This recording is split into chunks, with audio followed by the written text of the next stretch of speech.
Hello, and thank you for joining me once again on tonight's reading of C.S. Lewis's Prince Caspian. Tonight we will be reading Chapter 15, Aslan Makes a Door in the Air. At the sight of Aslan, the cheeks of the Telmarine soldiers became the color of cold gravy. Their knees knocked together, and many fell on their faces. They had not believed in lions, and this made their fear greater. Even the red dwarfs, who knew that he came as a friend, stood with open mouths and could not speak. Some of the black dwarfs, who had been on Bryn of Nickabrick's party, began to edge away. But all the talking beasts surged round the lion, with purrs and grunts and squeaks and whinnies of delight, fawning on him with their tails, rubbing against him, touching him reverently with their noses, and going to and fro under his body and between his legs. If you have ever seen a little cat loving a big dog whom it knows and trusts, you will have a pretty good picture of their behavior. Then Peter, leading Caspian, forced his way through the crowd of animals. "This is Caspian, sir," he said, and Aslan knelt and kissed the lion's, and Caspian knelt and kissed the lion's paw. "Welcome, Prince," said Aslan. "Do you feel yourself sufficient to take up the kingship of Narnia?" I don't think I do, sir," said Caspian. "I'm only a kid." "Good," said Aslan. "If you had felt yourself sufficient, it would have been a proof that you were not. Therefore, under us and under the High King, you shall be King of Narnia, Lord of Cair Paravel, and Emperor of the Lone Islands. You and your heirs while your race lasts, and your coronation. But what have we here?" For at that moment a curious little procession was approaching. 11 mice, 6 of whom carried between them something on a litter made of branches. But the litter was no bigger than a large atlas. No one has ever seen mice more woebegone than these. They were plastered with mud, some with blood too, and their ears were down and their whiskers drooped, and their tails dragged in the grass, and their leader piped on his slender pipe a melancholy tune. On the litter lay what seemed little better than a damp heap of fur, all that was left of Ridpeach. He was still breathing, but more dead than alive, gashed with innumerable wounds, one paw crushed, and where his tail had been, a bandaged stump. "Now, Lucy," said Aslan. Lucy had her diamond bottle out in a moment. Though only a drop was needed on each of Ridpeach's wounds, the wounds were so many that there was a long and anxious silence before she had finished, and the Master Mouse sprang from the litter.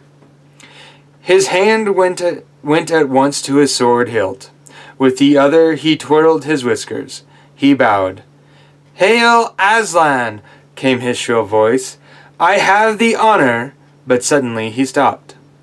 The fact was that he still had no tail, whether that Lucy had forgotten it, or that her cordial, though it could heal wounds, could not make things grow again. Ridpeach became aware of his loss, and made his bow. Perhaps it altered something in his balance. He looked over his right shoulder.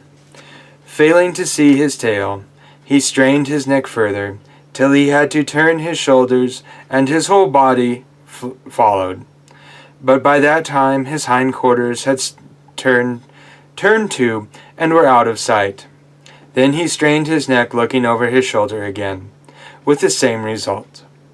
Only after he had turned completely round 3 times did he realize the dreadful truth. "I am confounded," said Ridpeach to Aslan. "I am completely out of countenance. I must crave your indulgence for appearing in this unseemly fashion." "It all becomes you very well, small one," said Aslan. "All the same," replied Ridpeach, "if anything could be done, perhaps Her Majesty—" And here he bowed to Lucy. "But what do you want with a tail?" asked Aslan. "Sir," said the mouse, I can eat and sleep and die for my king without one, but a tail is the honor and glory of a mouse." "I have sometimes wondered, friend," said Aslan, "whether you do not think too much about your honor." "Highest of all kings," said Repeach, "permit me to remind you that with a very small size has been bestowed on us mice, and if we did not guard our dignity, some, who weigh worth by inches, would allow themselves very unsuitable pleasantries at our expense.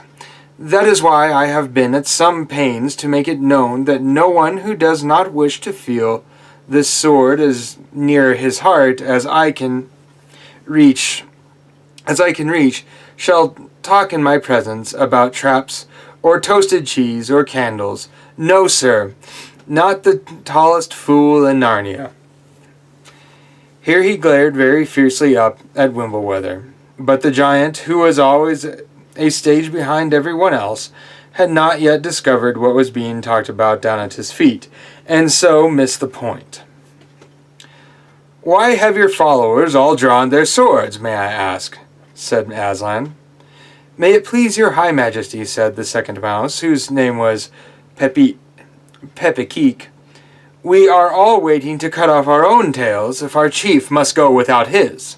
We will not bear the shame of wearing an honor which is denied to the high mouse." "Ah," roared Aslan, "you have conquered me. You have great hearts, not for the sake of your dignity, Repeach, but for the love that is between you and your people. And still more for the kindness your people showed me long ago when you ate away the cords that bound me on the stone table. And it was then, though you have long forgotten it, that you began to be talking mice. And you shall have your tail again." Before Aslan had finished speaking, the new tail was in place. Then, at Aslan's command, Peter bestowed the knighthood of the Order of the Lion on Caspian. And Caspian, as soon as he was knighted himself, bestowed it on Truffle Hunter, and Trumpkin, and Repeach, and made Dr. Cornelius his Lord Chancellor, and confirmed the Bulgy Bear in his hereditary office of Marshal of Lists. And there was a great applause. After this, the Telmarine soldiers, firmly but without taunts or blows, were taken across the ford, and all put under lock and key in the town of Berna, and given beef and beer. They made a great fuss about wading in the river, for they all hated and feared running water just as much as they hated and feared woods and animals. But in the end, the nuisance was over, and then the nicest parts of that long day began.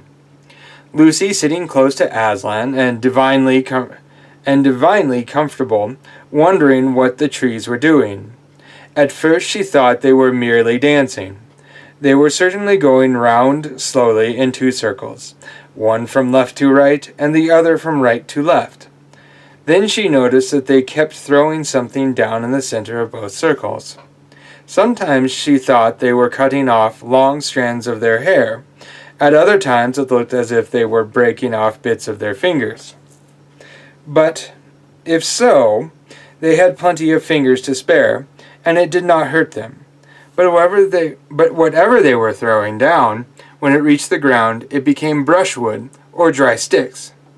Then 3 or 4 of the red dwarfs came forward with their tinder boxes, and set light to the pile, which first crackled and then blazed, and finally roared as a woodland bonfire on a midsummer night ought to do. And everyone sat down in a wide circle round it. Then Bacchus and Silenus and the maidens began a dance, far wilder than the dance of the trees, not merely a dance for fun and beauty, though it was that too, but a magic dance of plenty.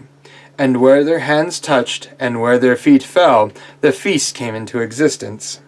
Sides of roasted meat that filled the grove with delicious smell, and wheaten cakes and oaten cakes, honey and many-colored sugars, and cream as thick as porridge, and as smooth as still water, peaches, nectarines, pomegranates, pears, grapes, strawberries, raspberries, pyramids, and caracts of fruit. Then in great wooden cups and bowls and mazers, wreathed with ivy, came the wines, dark, thick ones, like syrups of mulberry juice, and clear red ones, like red jellies liquefied, and yellow wines and yellow-green and greenish-yellow. But for the tree people, different fare was provided. When Lucy saw Clodsley's shovel and his moles scuffling up the turf in various places, which Bacchus had pointed out to them, and realized that the trees were going to eat earth, it gave her rather a shudder. But when she saw the earths that were actually brought to them, she felt quite different. They began with a rich brown loam that looked almost exactly like chocolate, so like chocolate, in fact, that Edmund tried a piece of it, but he did not find it at all nice. When the rich loam had taken the edge off their hunger, the trees turned to an earth of the kind you see in Somerset, which is almost pink. They said it was lighter and sweeter. At the cheese stage they had a chalky soil, and then went on to delicate confections of the finest gravels powdered with choice silver sand. They drank very little wine, and it made the hollies very talkative. For the most part, they quenched their thirst with deep draughts of mingled dew and rain, flavored with forest flowers and the airy taste of the thinnest clouds.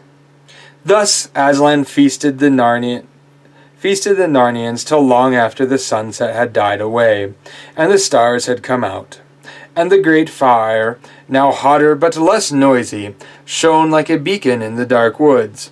And then frightened Telemarin saw it from far away, and wondered what it might mean. The best thing of all about this feast was that there was no breaking up or going away. But as the talk grew quieter and slower, one after another would begin to nod, and finally drop off to sleep, with feet toward the fire and good friends on either side, till at last there was silence all round the circle, and the chattering of water over stone at the ford of Berna could be heard once more. But all night Aslan and the moon gazed upon each other with joyful and unblinking eyes. Next day, messengers, who were chiefly squirrels and birds, were sent all over the country with a proclamation to the scattered Telemarines, including, of course, the prisoners in Berna. They were told that Caspian was now king, and that Narnia would henceforth belong to the Telemarine beasts, to the talking beasts, and the dwarfs and dryads and fauns, and other creatures, quite as much as to the men. Any who chose to stay under the new conditions might do so, but for those who did not like the idea, Aslan would provide another home. Anyone who wished to go there must come to Aslan and the kings at the ford of Berna by noon on the 5th day. You may imagine that this caused plenty of head-scratching among the Telemarines. Some of them, chiefly the young ones, had, like Caspian, heard stories of the old days, and were delighted that they had come back. They were already making friends with the creatures. These all decided to stay in Narnia. But most of the older men, especially those who had been important under Miraz, were sulky, and had no wish to live in a country where they could not rule the roost. Live here with a lot of blooming, performing animals? No fear, they said, and ghosts too, some added, with a shudder. That's what those dryads really are. It's not canny. They were also suspicious. I don't trust him, they said. Not with that awful lion and all. He won't keep his claws off us long. You'll see. But then they were equally suspicious of his offer to give them a new home.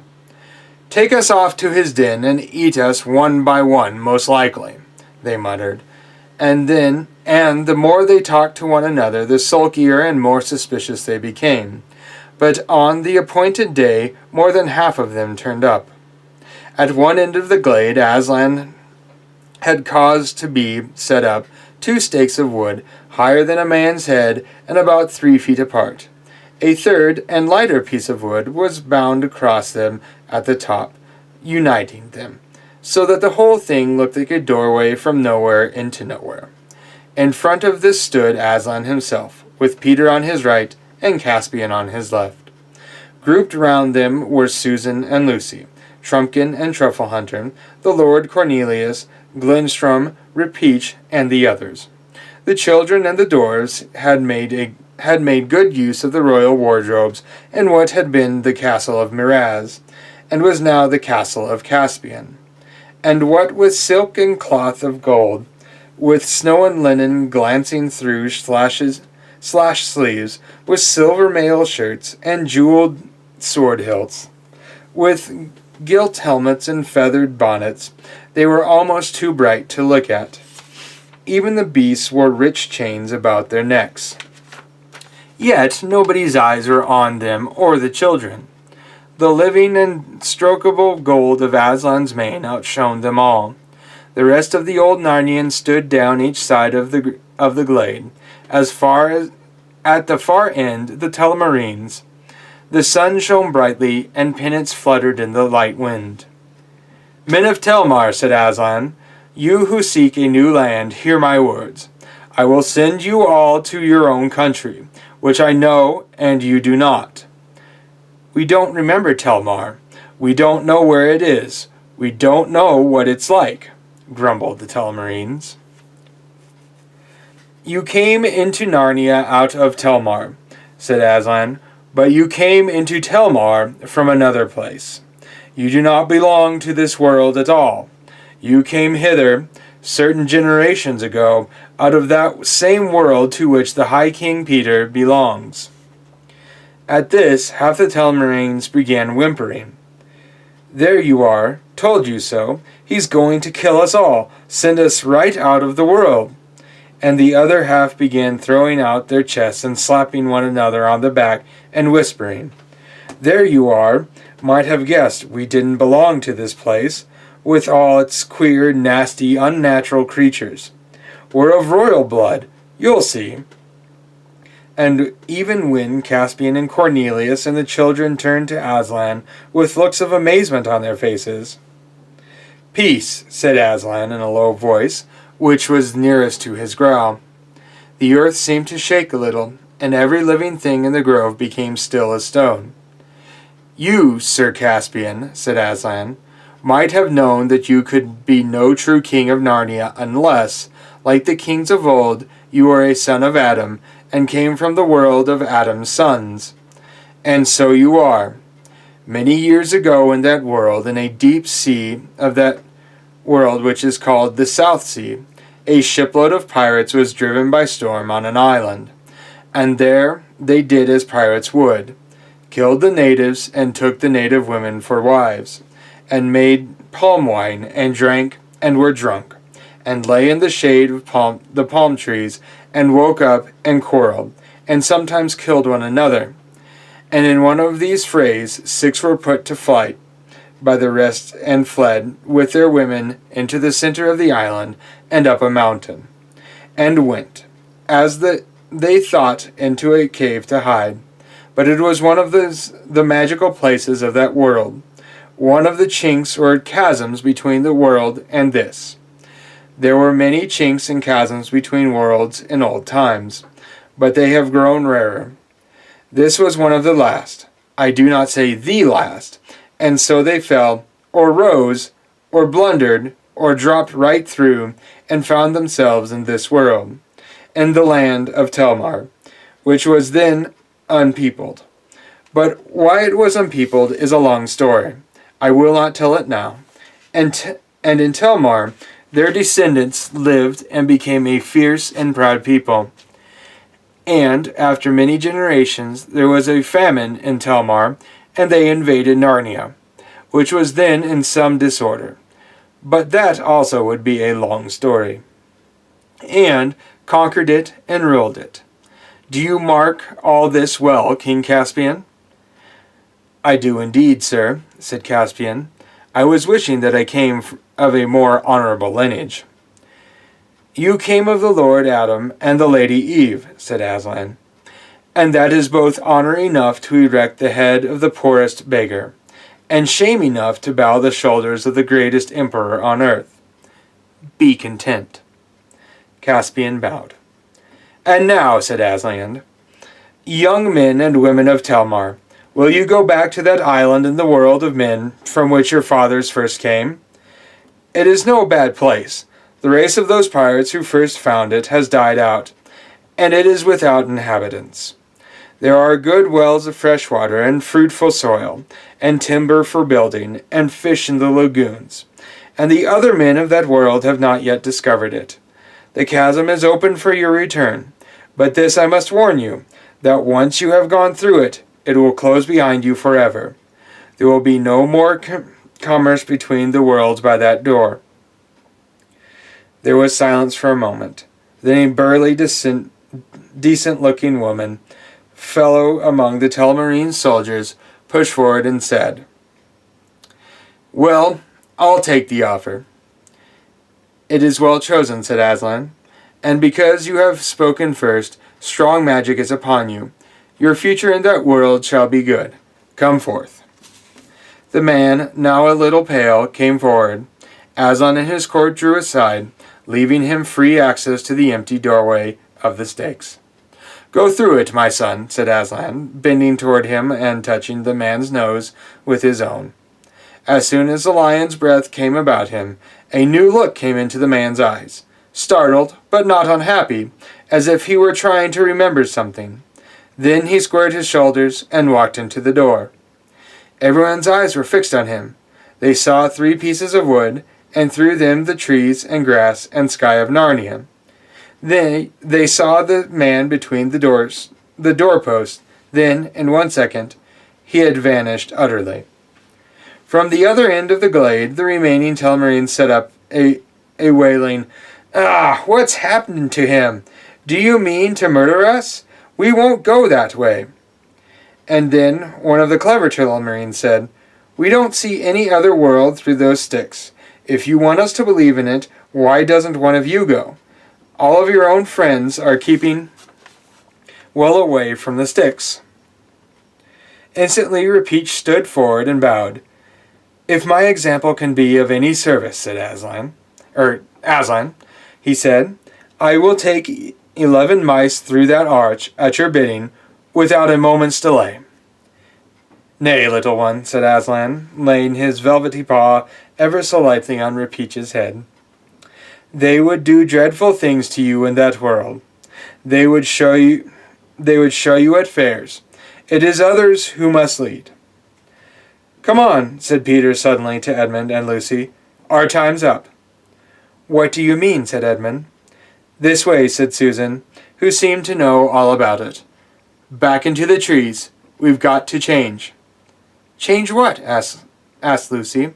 "Our clothes, of course," said Susan. "Nice fools we'd look on the platform of an English station in these." "But our other things are at Caspian's castle," said Edmund. "No, they're not," said Peter, still leading the way into the thickest wood. "They're all here. They were brought down in bundles this morning. It's all arranged." "Was that what Aslan was talking to you and Susan about this morning?" asked Lucy. "Yes, that and other things," said Peter, his face very solemn. "I can't tell it to you all. There were things he wanted to say to Sue and me, because we're not coming back to Narnia." "Never?" cried Edmund and Lucy in dismay. "Oh, you two are," answered Peter. "At least from what he said, I'm pretty sure he means you to get back someday, but not Sue and me. He says we're getting too old." "Oh, Peter," said Lucy, "what awful bad luck. Can you bear it?" "Well, I think I can," said Peter. "It's all rather different from what I thought. You'll understand when it comes to your last time. But quick, here are our things." It was cold and not very nice to take off their royal clothes and to come back in their school things, not very fresh now, into that great assembly. One or two of the nastier Telmarines jeered, But the other creatures all cheered and rose up in honor of Peter the High King, and Queen Susan of the Horn, and King Edmund, and Queen Lucy. There were affectionate and, on Lucy's part, tearful farewells with all their old friends, animal kisses and hugs from the Bulgy Bears, and hands wrung by Trumpkin, and a last tickly, whiskerish embrace with Truffle Hunter. And, of course, Caspian offered the horn back to Susan, and of course Susan told him to keep it.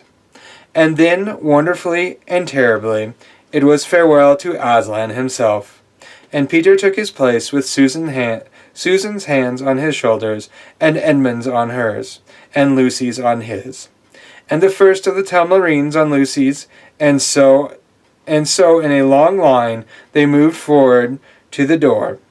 After that came a moment which is hard to describe, for the children seemed to be seeing three things at once. One was the mouth of the cave opening into the glaring green and blue of an island in the Pacific, where all the Telmarines would find themselves the moment they were through the door. The second was a glade in Narnia, the faces of dwarves and beasts, the deep eyes of Aslan, and the white patches of the badger's cheeks. But the third, which rapidly swallowed up the other two, was the gray, gravelly surface of a platform in a country station, and a seat with luggage round it, where they were all sitting as if they had never moved from it, a little flat and dreary for a moment after they had all been through, but also, unexpectedly, nice in its own way. What with the familiar railway smell, and the English sky, and the summer term before them. "Well," said Peter, "we have had a time." "Bother," said Edmund, "I've left my new torch in Narnia."